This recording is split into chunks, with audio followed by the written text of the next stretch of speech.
If China owns 800 billion of U.S. debt, which they do, then of course the United States, as the borrower, has to pay interest, which means that you and I and everybody else gets to pay taxes every year that go to Washington, where they don't fund our roads or schools or hospitals. It's money that the United States government collects and sends to Beijing to pay interest on the debt, and the Chinese use to develop the Red Army. Do you understand? All of this has to happen beneath the surface, because if Americans understood what I just said, they would realize that beneath all the reality is the opposite. That's the reality of the economic of capitalism. You're seeing coming together in the Middle East of a number of things. The first and most important, in my opinion, is the end of colonialism. That's bigger than the end of the United States, because it's the end of the British and the French, the Germans. They all had empires, many of them with outposts in the Middle East. If you look at the history, France, Syria, Lebanon, Germany, Turkey, and other places, Britain everywhere, and then all of them wiped out in the Second World War heavily and replaced by the United States, which become. The others are still there, but replaced by the United States. So that area of the world is part of a revolution that really starts in the first half of the 20th century, and it really takes off in the second half and continuing.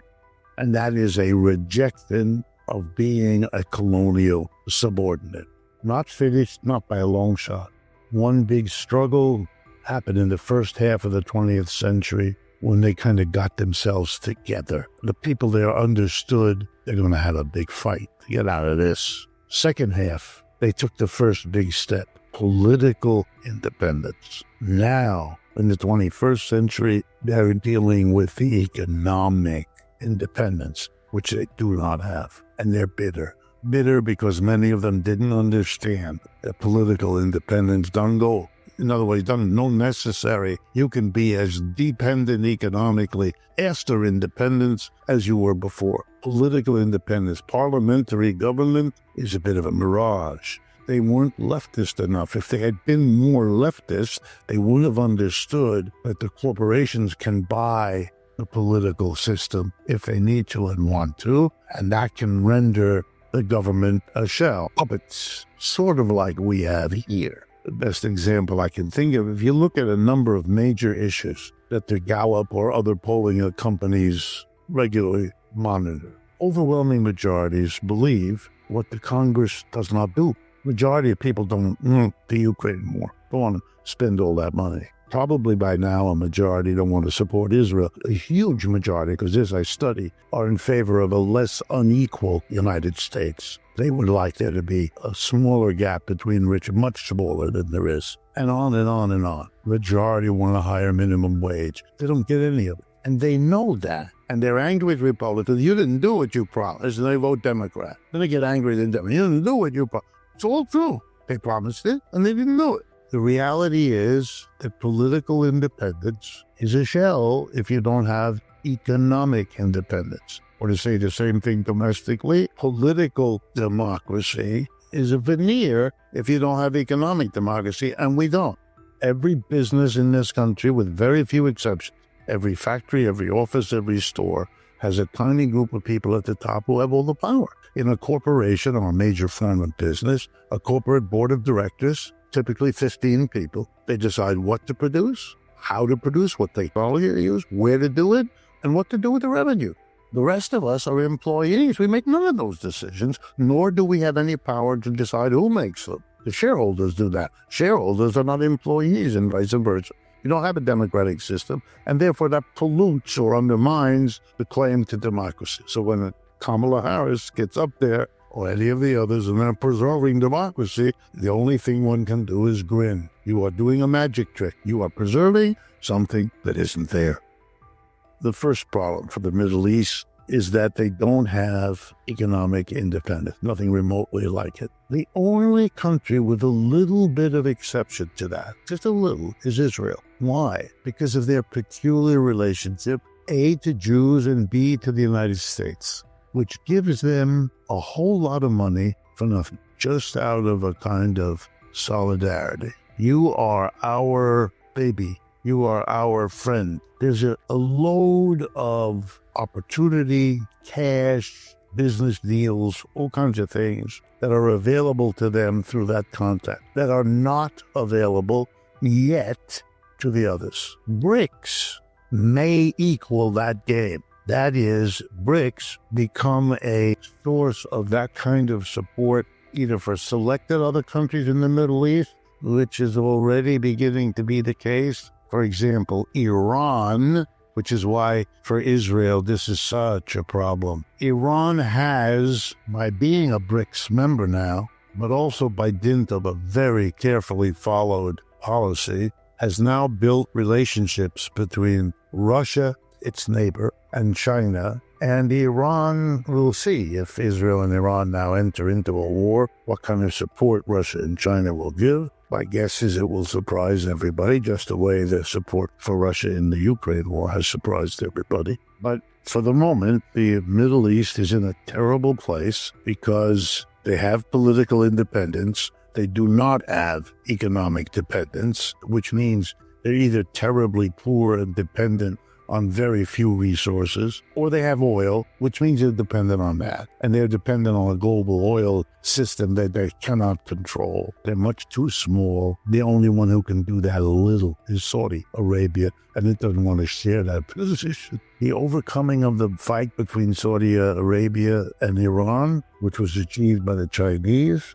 that changes the equation because that gives it the chance for a unity across what was a very divisive thing, because that's not just the unity of two major countries, and it's not just the unity of two major oil producers. It is the unity of Sunni and Shia within the Muslim. That's very, very important. That the Chinese did that and that they understood all that would be an enormous message to the West. And now, to be fair, most of what Iran has done has been the consequence of American policy. I think the Iranians would have been willing to cut deals with the United States. The Americans lost the opportunity. They didn't. When Trump canceled the arrangement with Iran early in his thing, there was a terrible misjudgment, and that has been kept going. I just recently read a very nice article, very well done. You know who the big Brzezinski was, the advisor to Bush and the others. His whole thing before he died was the importance of the United States making an arrangement with Iran.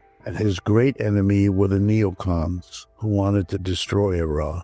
And then he died having lost that battle. The neocons have been in charge, and they have, and that drove Iran into where it is, as it did with Russia and China, bringing them together. Very, very, very dangerous for the United States. Now being offered a place in the BRICS, the Israelis unable or unwilling to try to find a place for themselves in the BRICS means that they're on the edge or out of it altogether.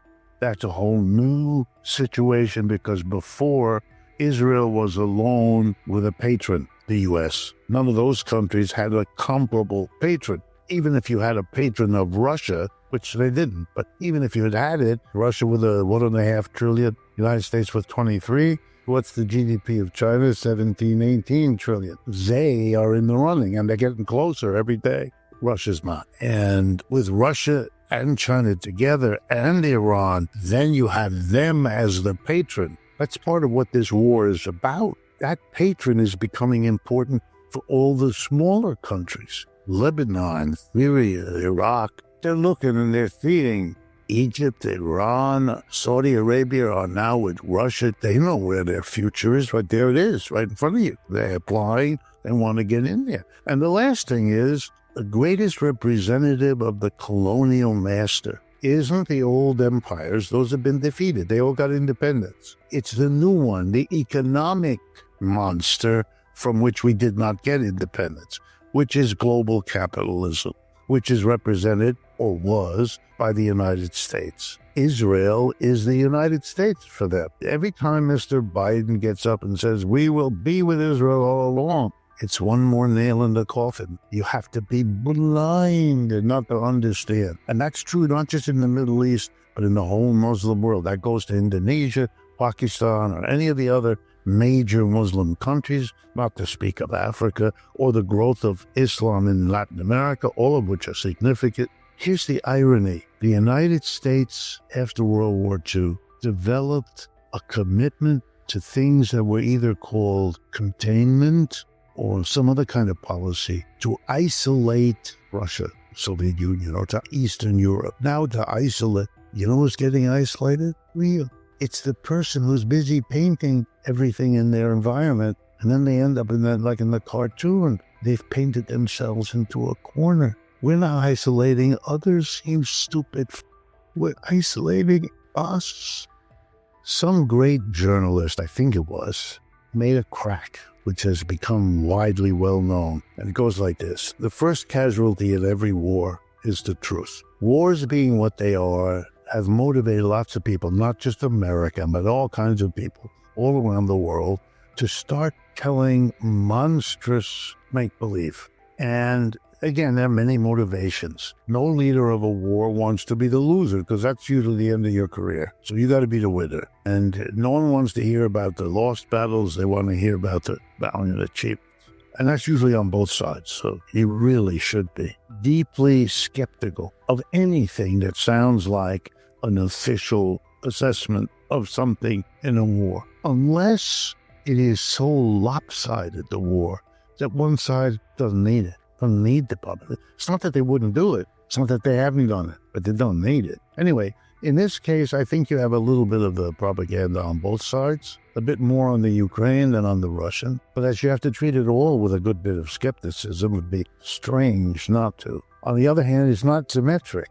The gap between Russia and Ukraine is as big that way as between Russia and the United States. So you're looking at a colossus fighting a mouse. Okay, so forget everything you know. The chances of the mouse winning, very slim. Everybody who pays attention knows that. Okay, the inequality is reduced when the West decides it's going to support this Ukraine. That was decided politically 10 years ago, in 2014. When the Cold War ends, all the Eastern European countries that were allied with Russia, from Poland in the north to Bulgaria in the south, became quote-unquote, fully independent. They were no longer dependent on the Soviet Union, because one there. So all of their governments collapsed and were replaced by more or less right-wing governments. There were some exceptions, but basically it's a story. Ukraine among them. It took a little longer. Ukraine for a while had a leader who was very pro-Russian, openly so. He was overthrown. The Americans were involved in that, as they were in many of these. How important were they? Sometimes a lot, sometimes not so much. The Ukraine, quite a bit. But I don't think all of that is all that crucial. The big issue was, would these countries be independent? You know, like Switzerland, like Austria, sort of. Or would they be like the rest of Western Europe? And now here comes the dispute. The Russians claim, and they have good evidence, that they were promised, as part of the whole deal of all of that NATO, the anti-Russian organization of Western Europe and America, would not expand eastward. It would not try to bring in all of those countries from Poland in the north, Bulgaria in the south. And the Russians would therefore let Eastern Europe go. Now, you could ask the question, perfectly reasonable. Could the Russians have stopped it in any case? Probably not. Okay, but the promises were apparently made by a whole host of American and British diplomats, politicians from the very top. And then in the years that followed, remember we're talking about stuff that happens in the early 1990s. In the years that followed, NATO did exactly what the claim is they promised not to do. Poland became part of NATO. The Baltic states, all of them became part of NATO. So if the NATO alliance moved across those countries, that cordon from Poland in the north to Bulgaria in the south, that's a buffer zone. That's a group of countries with populations and geography separating Russia from Western Europe. And therefore no military could come across there without the Russians having ample time and space and distance to protect themselves. And Russia has been invaded, repeated, right? Napoleon invaded Russia. World War I, they invaded Russia. World War II, Hitler invaded Russia. Worried about invasions from Western Europe is a reasonable position for them to have. You may not like it, you may not agree with it, but given their history, wow. So they wanted that. So they're giving that up. So they lost that. And Mr. Putin, first it was Yeltsin and a couple of the other clowns they had there, that Mr. Putin is sitting there trying to be the president of a country, going through unspeakable difficulty. The collapse of their system would have been difficult for everybody, but they were also trying to reconstruct an economy. Very, very difficult. So he discovers he's the president. He's doing a passable job of recrafting an economy, but he looks like a weakling. I mean, all those countries are joining NATO, and he can't do anything. He can't stop it. He complains about it. He says, you're a violator. We will not let you continue doing this. Or we did it, and you didn't do nothing.